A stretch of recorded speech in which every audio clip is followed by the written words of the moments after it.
Okay, let's talk about some of the pertinent things that you should be asking on your radiology interview. So, radiology, you have to know what is the way that we learn in radiology. The first thing is going to be being able to read a lot of studies. So, looking at a lot of studies. So, that should be your primary concern.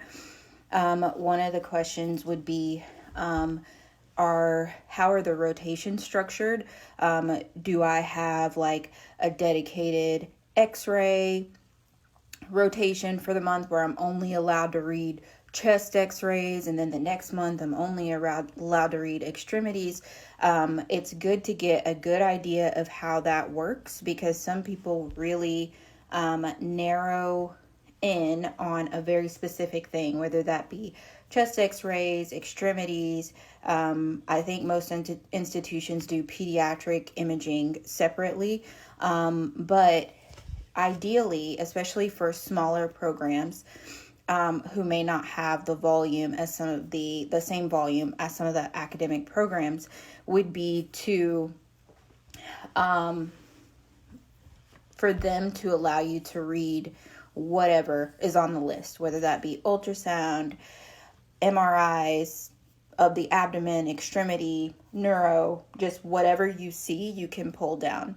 That is what worked for me in the beginning in my first year, because I was just able to see a broad kind of purview of things that you would typically see in the ED. And I think when you're first starting out, it is good to capitalize on anatomic disorders, so kind of congenital malformations, and then also kind of like your Aunt Minnie. So those are like your pathognomonic imaging findings that most of the time they always look the same, to kind of try to see, okay, like this is this sign, this is what this looks like.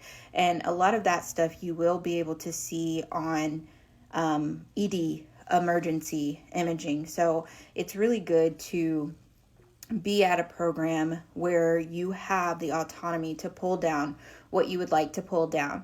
I do think that there's also some benefit with larger academic programs, because they see so much volume, to just be able to focus on chest x-rays, to just be able to focus on MRI. But the way that you learn, this is so important for radiology and for all specialties. Know how you learn, and know you've been through your rotation. So do I need to see the same thing multiple times, or can I just see a lot of different things every single day and be able to retain that over time? So these are the things that you should be thinking about. The second thing that you should probably ask about would be whether or not the residents are responsible for the list. Most programs that I interviewed at when I was coming through, I'm not sure if anything has changed, especially with my program, we are not responsible for the list. And the reason why it is important to ask for this is you want to know what your work to learning ratio is going to be. You want to be able to have the opportunity to learn throughout the day, especially in your first year. And you also want to be able to have time to sit behind your attending physician so they can actually teach you. At some programs where you are responsible for the list, that means you do not leave until all of the studies that were done by, let's just say, 5 o'clock or whatever cutoff that they have are complete. So you need to, and if you are at a high volume institution, academic institution, that can cut into your learning, because you're just trying to get through the studies, which is beneficial because you do see a lot.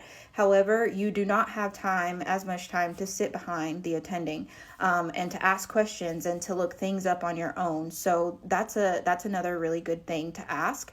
The third thing that I would ask would be, what is the graded responsibility like, especially in radiology? And I know that there are a lot of programs who no longer do this, but ask about independent call. When are you as a resident going to be challenged to prelim studies overnight with the attending further away? So when are they going to be extending that leash for you? Because I think the worst thing that you can do is get out into fellowship and you have not prelimed a study. on your own, because it's scary and it's nerve-wracking. At my program, we do it in our second year. I think it's the second half of our second year, and we do 3 months of nights. And yes, it's very scary, but I do think that there is a lot of learning to be had. And it was very beneficial in hindsight, but it was a very hard rotation to go through. But yeah, ask them about graded responsibility as far as fluoro studies, IR studies, and as far as your overnight independent reads. Do you get that opportunity while you're in residency, or is that something that's going to have to wait? Also, some people like to ask about moonlighting opportunities. Most places will have some sort of moonlighting. I know that my program, we don't have as many opportunities for moonlighting, but it seems that the way that the pattern is going, that most people will allow you to moonlight to read studies after you pass your core exam, so after your third year. But I think like some people still have like contrast standby, like doing contrast for contrast reactions overnight. Maybe some people still have that. I know they were starting to hire a lot of NPs and PAs for those positions, so that's a good question to ask.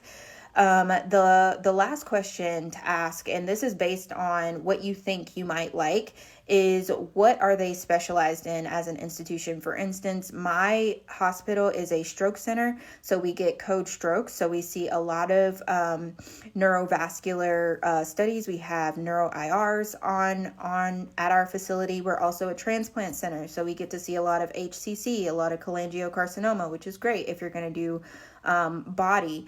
But ask them what their volume is like. If you think you might be interested in neuro, what is your outpatient volume for neuro? What does your emergency volume for neuro look like? Because you want to go to an institution that's going to give you the best opportunity to review cases in real time and kind of get as much of that experience before you decide which fellowship you would like to do. If you want to do pediatrics, I know my program, we outsource to one of the local academic programs, and then we also have another academic program that's a little bit further away, and I absolutely love it. And I don't think I would have discovered pediatric IR had I not done those rotations.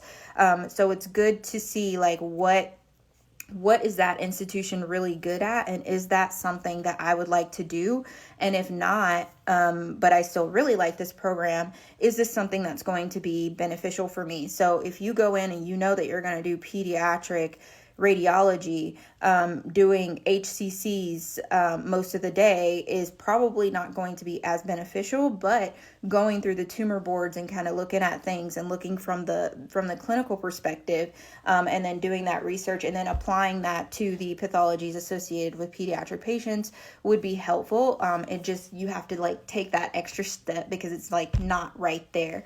So those are the things that I would ask about, just to see like how much time you're going to have, how much learning and teaching opportunity you're going to have, and how much opportunity are you going to have to be exposed to the specialty that you're interested in for fellowship.